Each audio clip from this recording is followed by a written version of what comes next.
Washing powder या detergent का business ऐसे करोगे तो सफलता आपके कदम चूमेगी। Success way to detergent business. क्या आपको डिटर्जेंट पाउडर का बिजनेस करना है? तो फिर आपने यह भी सोचा होगा कि इसके साथ साथ कपड़े धोने का केक व बर्तन बार भी बनाएंगे। साथियों, मैं आज आपको इसी विषय पर सही रास्ता दिखाने की कोशिश करूंगा। पहले मैं अपने बारे में बता दूं, मेरा नाम ज्ञान प्रकाश है। सन 2017 में मैंने डिटर्जेंट मैन्युफैक्चरिंग बिजनेस में प्रवेश किया था और आज आप मुझे डिटर्जेंट पाउडर व डिटर्जेंट केक बिजनेस का बिना डिग्री वाला पीएचडी कह सकते हैं। तो शुरू करते हैं। इस बिजनेस को साधारण नजर से देखें तो हर घर में इसकी जरूरत होती है। भारत में एवरेज प्रत्येक परिवार प्रतिमाह 3 केजी डिटर्जेंट की खपत करता है और मात्र एवरेज एक जिले में ही 3.5 लाख परिवार प्रतिमाह लगभग 10 लाख किलो डिटर्जेंट की खपत करते हैं। देखा जाए तो 5 रुपए पर किलो की बचत पर ही 50 लाख रुपए प्रतिमाह कमाया जा सकता है। और बिजनेस शुरू करने के लिए हमें चाहिए 1. 500 वर्ग फीट स्थान। 2. यदि आप सिर्फ डिटर्जेंट पाउडर बनाते हैं तो लगभग 1 से 1.5 लाख रुपए की मशीनरी। 3. 60 से 70 हजार रुपए की पैकिंग थैली। 4. 50 हजार से 1 लाख रुपए का कच्चा माल यानी केमिकल्स। 5. जीएसटी रजिस्ट्रेशन व ट्रेडमार्क। और 6. एक डिटर्जेंट बनाने का फॉर्मूला।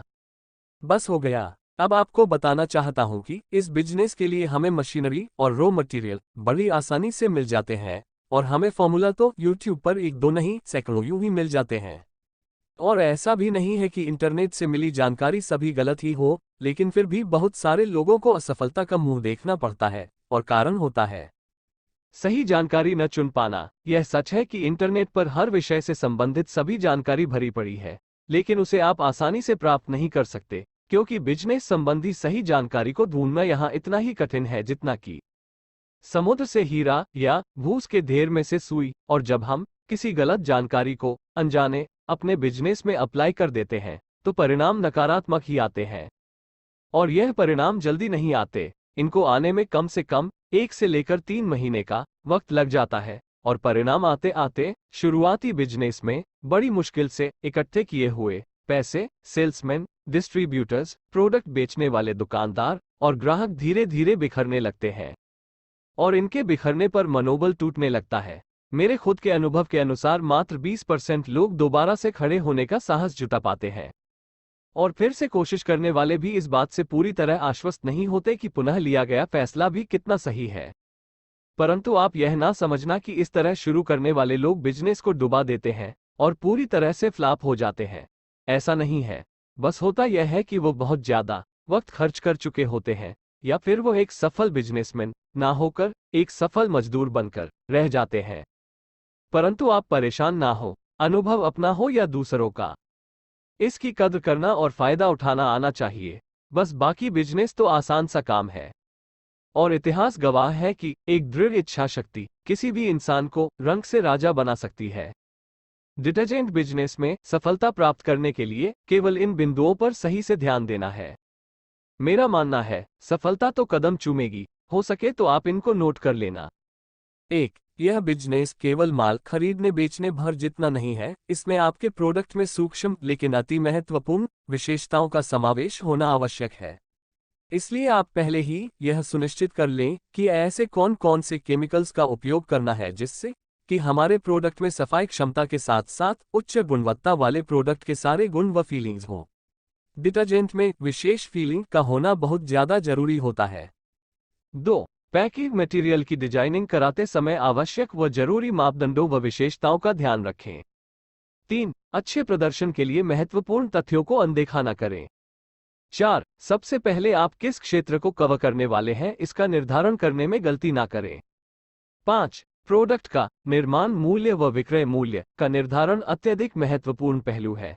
पूरी तरह से सर्वेक्षण के बाद ही निर्णय लें। 6. आप बिजनेस शुरू करने से पहले निर्णय लेने की व स्वयं पर विश्वास करने की क्षमता पैदा कर लें, क्योंकि आपके कंपटीटर आपका मनोबल ही गिराएंगे।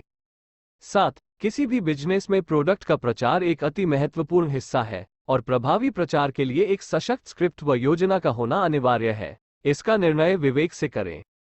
8. आपको अनुभवी व फ्रेश दोनों ही प्रकार के सेल्समैन मिलेंगे। किससे क्या काम लेना है व आपको किसे चुनना है यह भी बहुत महत्वपूर्ण विषय है, क्योंकि अनुभवी सेल्समैन का वेतन फ्रेश सेल्समैन के लगभग 2 से 3 गुने के बराबर होता है। 9. बिजनेस में आपकी तानाशाही नहीं चलेगी, इसलिए मीठे व्यवहार के साथ वर्करों को हैंडल करने की ट्रिक सीख लें। 10. बिजनेस के किस चरण में कितना प्रतिशत मार्जिन रखना है, यह सही से सुनिश्चित कर लें। 11. आप पहले ही एक ऐसी योजना सुनिश्चित कर लें कि ग्राहक ही आपका प्रचारक बन जाए। 12. काम शुरू करने से पहले आप यह भी सुनिश्चित कर लें कि आप अच्छे सेल्समैन कहां से और कैसे ढूंढेंगे, क्योंकि शुरुआती दौर में आपके सेल्समैन ही आपकी सफलता निश्चित करते हैं। 13. कुछ दुकानदार नए प्रोडक्ट को बेचने के लिए साफ साफ मना कर देते हैं, इसलिए उनको मजबूर या इम्प्रेस करने के तरीके आपको आने चाहिए। 14. पहले से ही भरी पड़ी मार्केट में अपने प्रोडक्ट के लिए स्थान कैसे बनाएं, इसका एक सशक्त प्लान आप पहले ही तैयार कर लें। 15. और यदि आप डायरेक्ट सेलिंग क्षेत्र को कवर करने वाले हैं, डायरेक्ट सेलिंग में सेल्समैन या हॉकर एक प्लान के अनुसार अपना माल बेचते हैं, जैसे 100 रुपए में 2 केजी या 3 केजी, तो आप एक ऐसी योजना बना लें कि क्षेत्र के सभी हॉकर आपके पास स्वयं चलकर आए। 16. आज अधिकांश लोग इंटरनेट का या गूगल का प्रयोग करते हैं, इसलिए आप अपनी कंपनी या प्रोडक्ट को गूगल पर भी पोस्ट कर दें, जिससे प्रोडक्ट से जुड़े व्यक्तियों में विश्वास बना रहे। क्योंकि प्रतिवर्ष वेबसाइट का खर्चा 10 से 30 हजार होता है, इसलिए फ्री की वेबसाइट बनाना सीख लें। 17. पूरे प्रदेश या देश भर में से ऑनलाइन डिस्ट्रीब्यूटर्स बनाने के अच्छे व सस्ते तरीकों का इस्तेमाल करें। और अंत में यह भी ध्यान रखें। 18. यदि आपके पास कोई बिजनेस कंसल्टेंट सलाहकार नहीं है, तो काम की शुरुआत करने से पहले प्लान ए के साथ प्लान बी भी तैयार करके रख लें।